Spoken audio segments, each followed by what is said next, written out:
అద్దం పగిలితే అరిష్టమా? తెలుసుకుందాం. అవును, అద్దం పగిలితే అరిష్టము. ఎందుకంటే అద్దానికి లక్ష్మీదేవికి అవినాభావ సంబంధం ఉంది. అద్దం లక్ష్మీదేవి నివాస స్థానం. అద్దంలో ఎప్పుడూ ఒకే బొమ్మ నిలకడగా ఉండదు.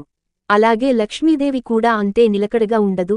అద్దం పగిలితే ధన నష్టం జరుగుతుందని మన శాస్త్రంలో చెప్పబడింది.